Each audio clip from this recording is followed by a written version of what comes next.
الرحمن الرحیم وما ارسلناک الا رحمتا للعالمین.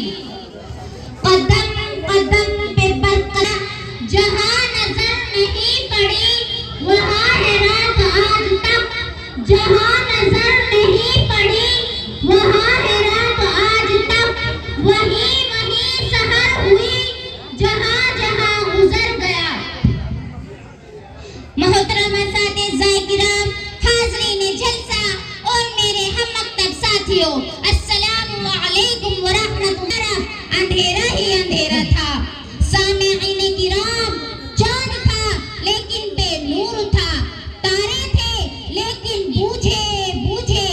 آفتاب تھا لیکن ڈوبا ڈوبا. دل اجڑے اجڑے ہوئے تھے. عقلوں پر پتھر پڑے ہوئے تھے.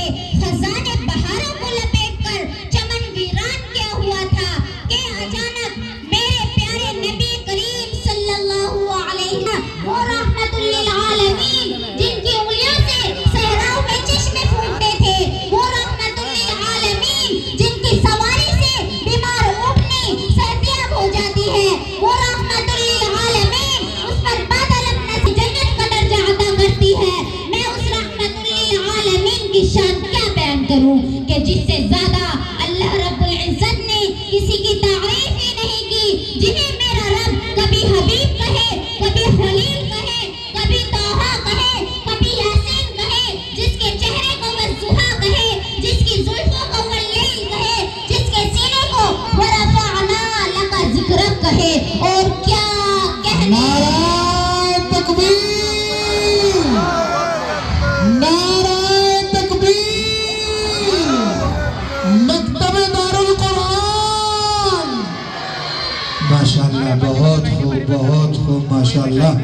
اور کیا کہنے اس وجود کے جو فخر رسول ہے، مولائے کل ہے، حادث بل ہے، اللہ کا دل بر ہے، کونین کا سربراہ ہے، ساتھ کوثر ہے، شافع محشر ہے، مرتبہ قدر ہے، جو انبیاء کا افسر ہے، جو حسین ہے، ناظرین ہے، ماہ جبین ہے، رحمت للعالمین ہے، رحمت للعاشقین ہے، جو مراد المستقیم ہے، جو امام المرسلین ہے، اور جس کے کردار کی عظمتوں پر اس کے حاضرین کو بھی یقین ہے، جو راہبر ہے، رہنما ہے، بدر الدجا، شمس الضحیٰ، خیر الورا، احمد مجتبی، محمد مصطفیٰ ہے.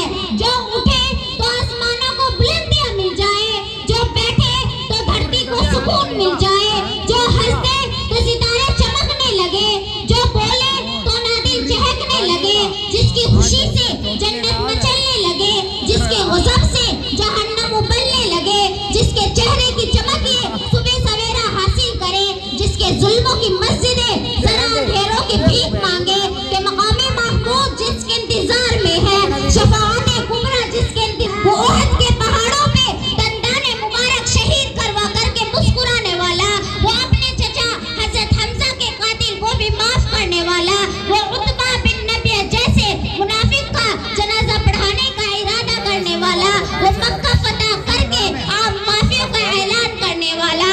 شاعر نے اس کو اس انداز میں کہا ہے: عشق ہو تو عشق کا مطلب سمجھ میں آئے گا، عشق ہو تو عشق کا مطلب سمجھ میں آئے گا، ان کا رتبہ جاہلوں کے کب سمجھ میں آئے گا. میری مانو تو مصطفیٰ سے عشق کرنا سیکھ لو، میری مانو تو مصطفیٰ سے عشق کرنا سیکھ لو، اس میں کتنا فائدہ ہے تب سمجھ میں آئے گا. اپنے کلمے میں خدا نے کیوں رکھا ہے نام نبی، اپنے کلمے میں خدا نے کیوں رکھا ہے نام نبی، سوچو گے تو سرکار کا منظر سمجھ میں آئے گا. محترم سامعین، آئیے میں آپ کو حروف تہجی کی زبانی میرے آقا نور مجسم